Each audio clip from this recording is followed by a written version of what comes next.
Hello, everyone. Hello, hello, and welcome to KMD Conversations. Thank you for joining me once again. I'm your host, Tanya Hawley, and I'm very happy to be here. And of course, I'm excited. I'm always excited, but I'm really excited because I get to do one of my favorite genres today, and that's jazz. And I have one of the best jazz people I could ever have today as my special guest. So let me go ahead and introduce you to eight-time Grammy nominated, the one, the only, the world-renowned saxophonist, Mr. Gerald Albright. Welcome, Gerald. Oh, good to be here, Tanya. How are you? I am fantastic. I'm really fantastic because you're here. So thank you so much for My joining me. pleasure. My pleasure. It is truly an honor and privilege because I have been wanting to start a jazz spotlight. So you are helping me kick that off. You and my friends, I can't not mention them. My friends over there, Pieces of a Dream, who have visited me in the past. It's been a little while, Good. but thank you. You are kicking this off, and I am so humbled to have you here. So welcome and thank you, Gerald. Well, thank you for the invite. It's a pleasure to be here. Thanks. You're just awesome. I'm not going to go on about because I am a fan, but I think everybody knows that. So one of my favorite saxophone players, one of my favorite of all. I So let's appreciate get it. started. I know we don't Okay. have a whole lot of time, but we're gonna get some questions in too if anyone has, and they're joining us now. So Okay. for all of you that are watching, if you have any questions, feel free to put them in the comments, and I will ask Gerald for you, and I'm sure he'll be happy to answer.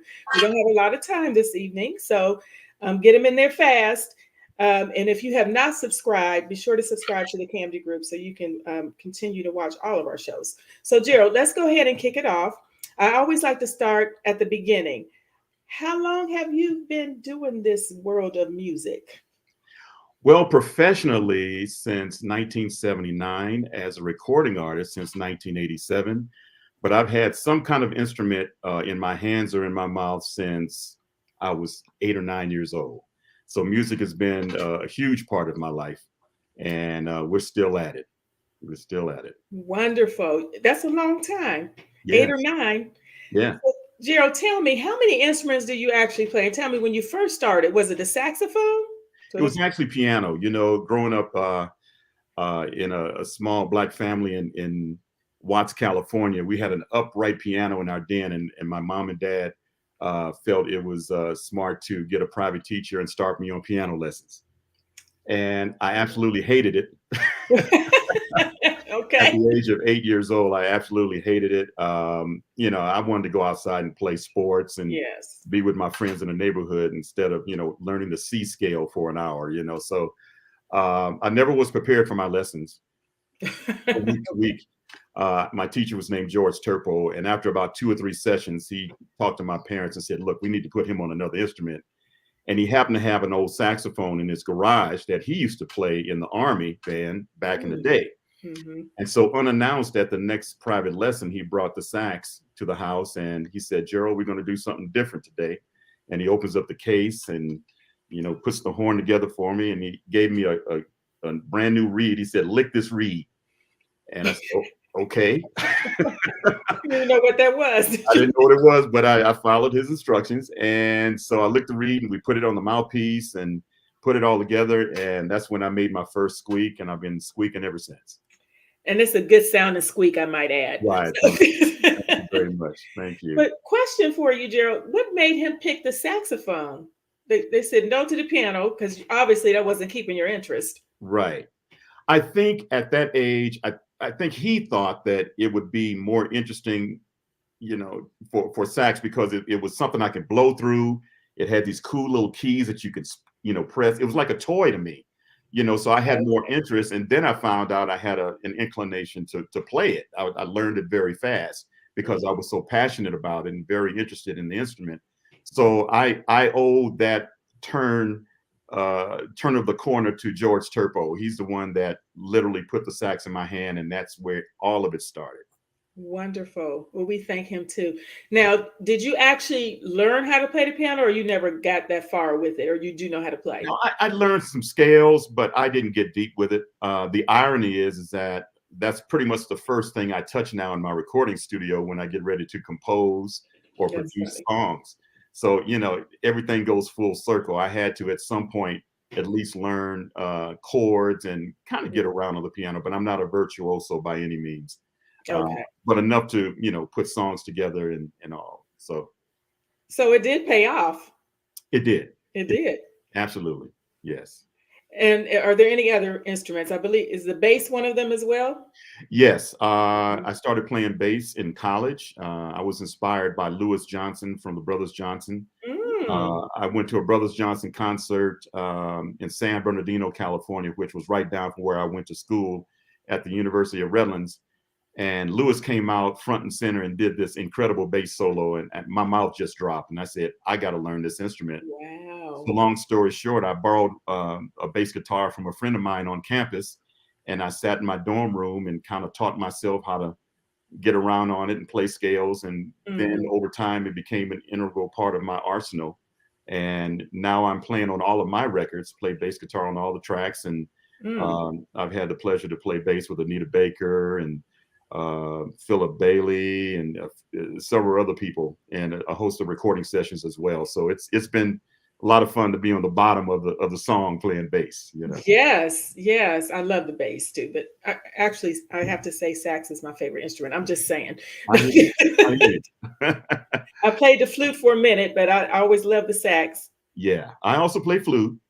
Now that I did not know. Okay. Yes, I play flute. I play alto flute. I play bass flute. And I just acquired a bass clarinet late last year, so I'm working on that as well. So, we're trying to broaden the family of instruments here. I see. And you're still now. Do you already know how to play all of those, or you're going to learn? Yes. Well, I learned a long time ago how to play clarinet. Now I'm applying those techniques to the bass clarinet because they're pretty similar. Interesting. Mm-hmm. Thank you for sharing that. I'm just going to go over here to the comments right quick. Tell your fans and those attending. Pastor Palmer says, hello, one cool Mr. The Goat. That's what the Goat. Awesome. Thank you. And Desiree is here. Hello, Desiree. Hey, Desiree. John Cunningham, good evening. And Yvette has a question. Do you have any She took my question, but I'm going to go ahead and read it. Do you have any collaborations planned with other artists? Always. One of my favorite things to do is to collaborate with others. People who have followed my career might know that I've collaborated with Norman Brown on a project called 24/7. I collaborated with Will Downing back in the day in 1998 or so on the Pleasures of the Night album. And I've done a lot of features on other albums, and people have, like Michael McDonald, have recorded on my records. And I mean, that's part of the beauty of the music industry. You get these friends that just are willing to help you to complete projects. And so it's a beautiful fraternity where we can get great music done. But yeah, I mean, I'm always looking to collaborate with other folks in the near future. I do have some conversations going with a couple of folks that I'm really excited about, but I can't really mention their names yet. But okay. if it happens, it's going to be dynamic. It's going to be epic. And we'll say when it happens, you have to come on back so we can talk about it. I'd love to. Okay. So I'm already claiming that it's going to happen and that you're coming back. I'm claiming both of them for you, for me and for you. None. So you quickly walked us through, not really, but how you started 8 to 9 years old and then through all the instruments you learned in that process. So take us to your first performance. What was that like? Were you playing the saxophone? And I'm talking was it in high school or grade school, or where were we? Well, I would have to say grade school. And it makes me bring up my older brother who really played piano. He really took it farther. And he also played trombone in high school and was very good at it. We grew up around, we grew up in a Baptist church, Beulah Baptist Church in South Central LA. And there was kind of this cool thing that me and my brother did. He would play piano and I would play bongos. I was real young. I mean, we were bongos. Okay. Yeah, I was like 7 or 8 years old. And we had this little cheap set of bongos at the house. And my brother, his favorite song at the time was Prelude in G. which is a classical song, but we made kind of an R&B version of it. And I would play bongos along with him. And we would go, you know, to different homes and different churches and play. And it was kind of a nice little novelty sibling thing that we did. Okay. So if I can call that my first performance, that you can. That was it. You can call it whatever you like. You had an audience, right? I had an audience. Okay. They did clap, they applauded, and they had a good time. Yeah. So when you got that applause, did that make you want to keep doing it more? Did you kind of like that? Yeah, I really liked it. And I used to have dreams about having my own band and playing in front of multitudes of people. So this thing started early on. I mean, and for me, at this age, to say that my dream has been fulfilled and I'm still fulfilling it, it's just quite a blessing for me. Yes. It's a rarity, you know, for folks to be able to fulfill the dreams that they think about way back in the day. And that's very true. Yeah, so it's a real blessing. I'm very humble to it, and my audience keeps me going, and I thank them, you know, yes, for allowing me to do what I do. You go nonstop. I keep tabs sometimes. I see, at least I'm in Atlanta, and I know you come here usually at least once a year, if not more. At least, yeah. Yes, at least minimum. So we have another question. Mr. Albright, who is your favorite saxophonist? Who do you listen to? That's from One Cool Mister. Well, I have two. I started early on listening to Maceo Parker from the James Brown Band. Mm-hmm. I was excited about his alto sax sound, which is one of the clearest sounds and more percussive sounds that I've ever heard. I just liked his approach to rhythm, his approach to melody, and I wanted to be like him at an early age. And then later on in high school and college, I was introduced to Cannonball Adderley, which, you know, in an improvisational sense, he just takes it to another level. Just the way he gets around on the horn, but you know, in a traditional jazz sense, you know, playing chord changes, but at the same time, he's soulful with it.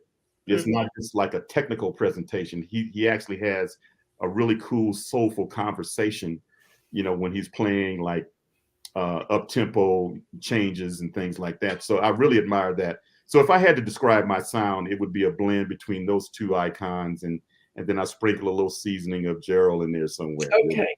Good flavor. Got a little flavor. Got to have some flavor. Good flavor. Well, yes, and I'm glad. So that I want to piggyback off that question. So are there any other musical influences or people that inspired you along the way outside of those two?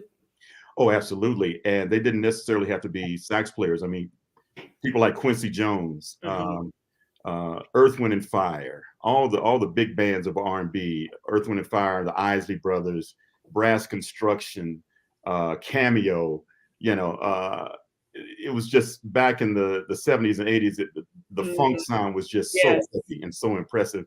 And so you hear a lot of that in my productions today. You know, I'm directly influenced by the people that I mentioned, and there's a whole list. I mean, you know, I love gospel music. I love traditional jazz. I love even some country western. And, you know, I love it all. And whatever speaks to me, that's kind of where I get inspired. Wonderful. Yeah. Well, we're going to hear some of that inspiration. I'm going to bring in DJ 12. DJ 12. Hey, DJ 12, welcome. Hey, good evening. Thank you so much for joining us. As a lot of people already know, but those that may be new may not know, we have a KMD Mini mix where DJ 12 comes in and he's going to share with us a mix of some of Gerald's songs today, chosen by him, probably his favorites. I'm just saying. So, DJ 12, I'm going to hand it over to you. Awesome. Okay, doke. All right. So, without further ado, ladies and gentlemen, Mr. Gerald Albright.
And last but not least, your newest release, ladies and gentlemen, just released. This is Mr. Gerald Albright and his newest release, G Wiggle. Let's get it.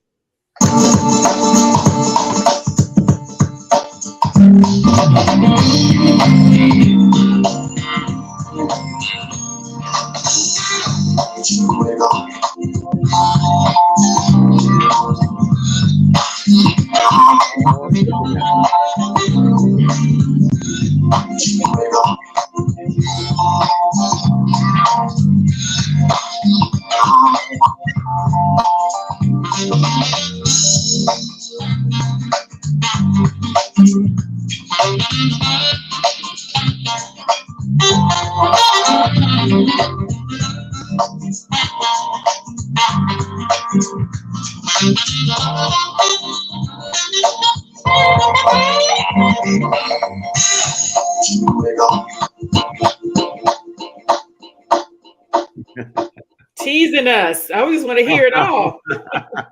What a great mix, DJ. That's nice, man. Yes, thank you, DJ 12.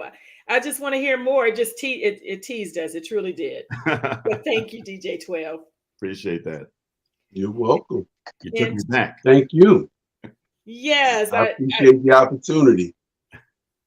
Thank you for joining us. I wish we could have a little bit more time when you could play a little bit longer, but I'm going to take my show back now. 12, tell them where they can hear you at. You can catch me every Saturday from 9 a.m. to 1 p.m. on WRTWDB, Raw Truth Radio. As always, my name is Vernon House. Your family, your friends, you could just call me 12.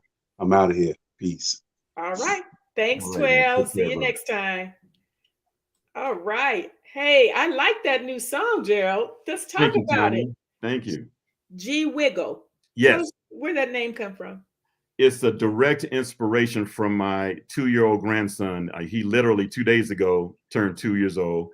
And about a year ago, my daughter and her family came to visit us here in Colorado from Texas. They drove all the way from Texas Mm. to Colorado during COVID, and so we could see our grandson. We hadn't seen him At all. at all. No. Oh my goodness. Just FaceTime and that kind of thing. Oh But not yeah. physically putting our hands on our grandson. So Oh. it was a blessing for them to come. They stayed with us for a couple of weeks.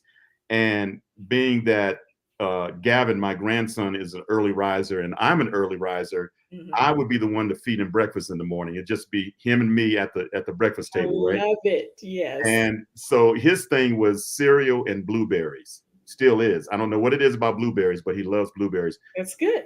And so as I fed him the blueberries, he would do this wiggle, That means it was good, Gerald. It was good. Yeah, he was feeling it, That's right. So I have so much video footage of his G wiggle. I was like, I got to write a song about my grandson. So he's the one that actually inspired it. Oh, I love that. Is the G for, did you say Gavin? Gavin, yes. Okay. Yeah. Gavin. I didn't know if it was grandson Will or Gavin. I love that story. And I have seen children, some of my own, wiggle when it's really good. So I understand Gavin's wiggle. Absolutely. He loves his food. He's not missing a beat with his food now. That is so awesome. Well, I love that name and I love the song. And I'm sure everyone else is going to love it too. I'm going to read some of the comments. I want to get some of them in. Desiree saying Crazy is from G Stream. All 3 songs, including Crazy, Hope, and Better Days Ahead, went to #1 on Billboard charts. Go ahead and tell them about it, Desiree. You That's right. She's keeping well informed. Desiree she got it going on over here. She is. Yeah, that's my girl. Everybody informed. Yes. And thank you, Desiree, for helping make this happen tonight too. Hey, Tammy. Tammy is asking when you will be back to or near Ohio. We travel everywhere to hear you play. Wow. Well, thanks for coming to our shows. We were just actually in Cleveland not too long ago, but I'm constantly expanding my tour for 2022. So just check out geraldalbright.com/tour. And that page is updated weekly. And I'm sure we're going to get some Ohio love in there sometime this year. Oh, I'm sure you will. I'm from Ohio. So yes, you will. Okay. I mean, I live in Atlanta, but I'm from Ohio. So okay, beautiful. Yes, I know you will be there as well as here. And we're not going to start naming dates because that's a whole nother show. We could just talk about that. So. Right.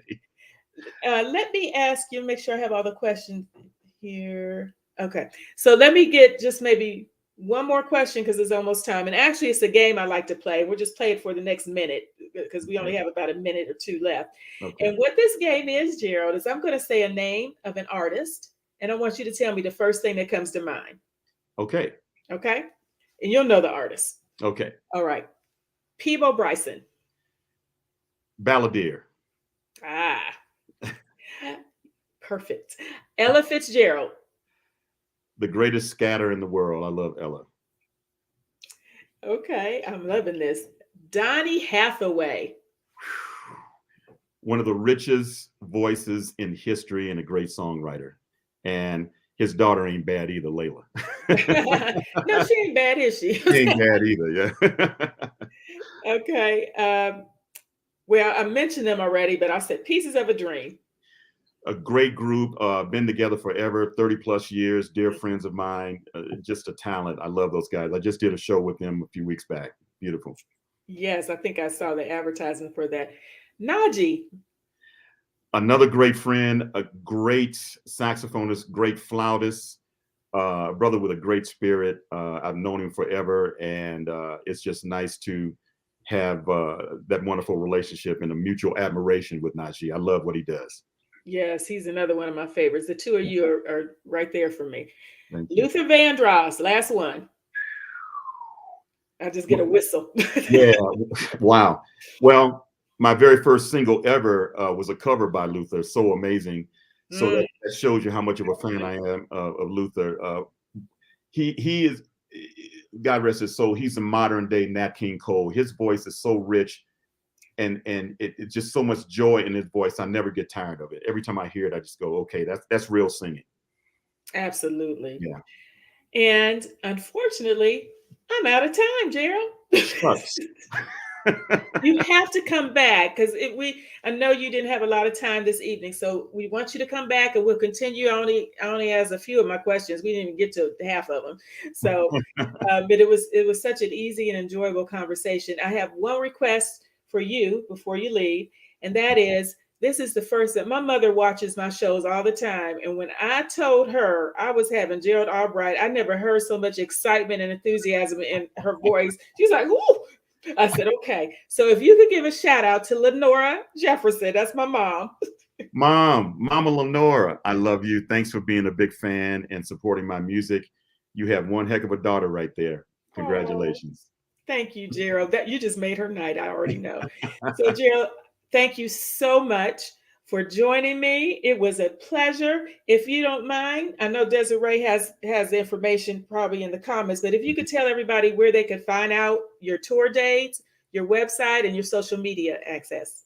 The major hub for all of that you mentioned is GeraldAlbright.com. I even have a store there where you can buy autographed CDs and EPs. And the new G Stream 2 will be up in about a month, where you can buy all of those in a nice bundle. And so I'm very excited. Life is good. And I'm just thanking my audience for following me for so many years and supporting me and my family for so many years.